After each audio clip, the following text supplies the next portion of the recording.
It's 2:29 Eastern Time. Here's some of the stories we're working on for you right now. A drawdown in Iraq, a buildup in Afghanistan. President Bush says that some 8,000 U.S. troops are leaving Iraq because of a sustained drop in violence. Meantime, some 4,500 others are heading to Afghanistan, where violence is on the rise.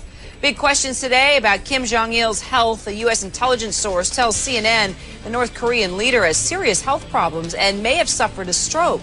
Today, Kim was a no-show at a parade celebrating the 60th anniversary of the communist country. Winds and high surf in Key West, Florida from the outer edges of Hurricane Ike. Category 1 hurricane is approaching from Cuba and could pick up strength. It's expected to shift west toward Texas. And she could potentially lead a country, but she'd be banned from leading many congregations. So why does Sarah Palin seem to be winning over so many evangelicals? Let's bring in two people who may have some answers for us. Voddie Baucham is a pastor at Grace Family Baptist Church in Spring, Texas, and Margaret Feinberg is an evangelical speaker who lived in Alaska for 5 years and saw Palin get elected to governor. Good to see you both. Thank you. Thank you for having me. Margaret, let's start with you. I want you both actually to touch on this quickly. Why does her faith matter?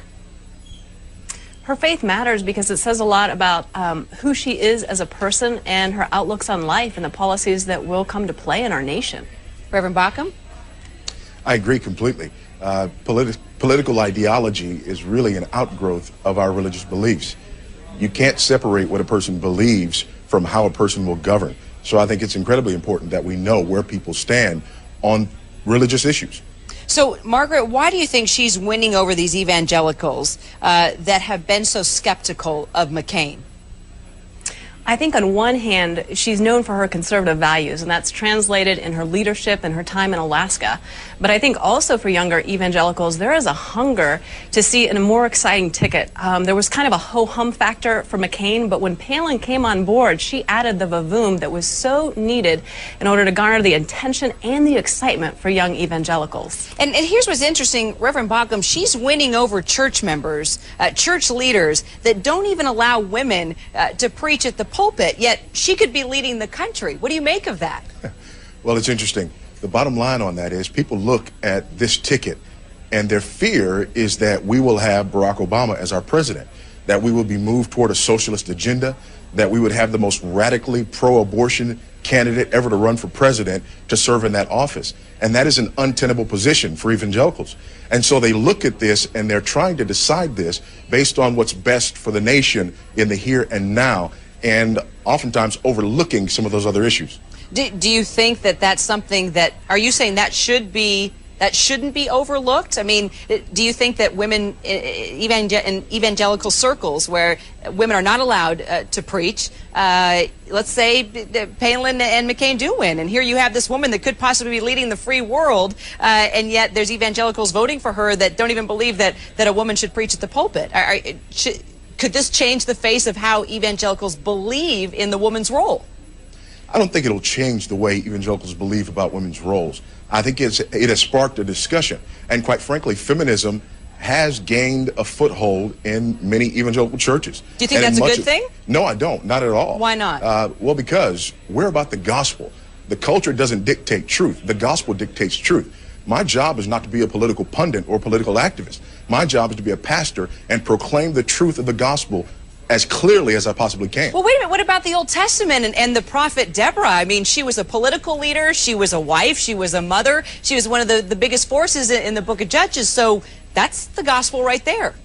She certainly was. And the fact that something happened doesn't mean that it's normative for the church. In Isaiah chapter 3, for example, one of the signs that a culture is under judgment is that women are in leadership in their nations. So Deborah was actually a sign that things were very bad in Israel, not a norm for the church. Margaret, I'm curious to see what you think about this and what the Reverend's saying.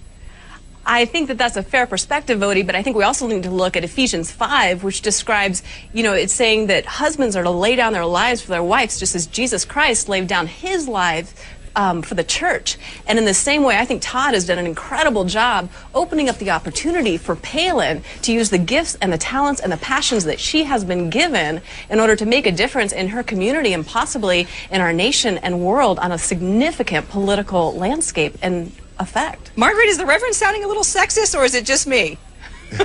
I would have to say the Reverend is sounding a little questionable there, but in the sense that I believe that everyone, despite gender, has an opportunity to serve, to give, and to play a role in making a difference in their communities, in their churches, and around the world. Reverend, this could be an exciting time. I mean, this could break through. We're becoming progressive in so many ways. We're seeing a black man possibly winning the presidency. We're seeing a woman here that's on the Republican ticket that's rousing up evangelicals possibly to think twice about the woman's role in the church. I mean, this is fascinating times. They are fascinating times, and they're also frightening times. When you see Margaret Feinberg use Ephesians chapter 5, which clearly says that a husband is the head of the wife, in order to justify somehow with this sleight of hand that Palin's husband is laying down his life by allowing her to do that. Number one, she's playing fast and loose with the text.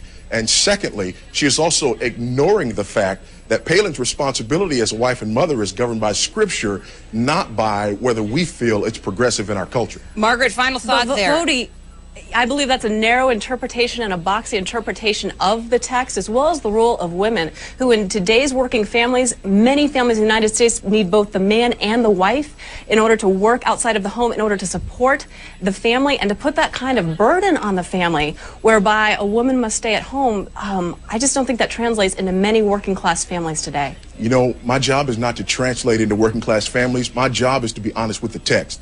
And the text says in Titus chapter 2 and verse 5, a woman is to be the keeper of her home. Now, I will not violate the teaching of the text in order to somehow sound more appropriate for the culture.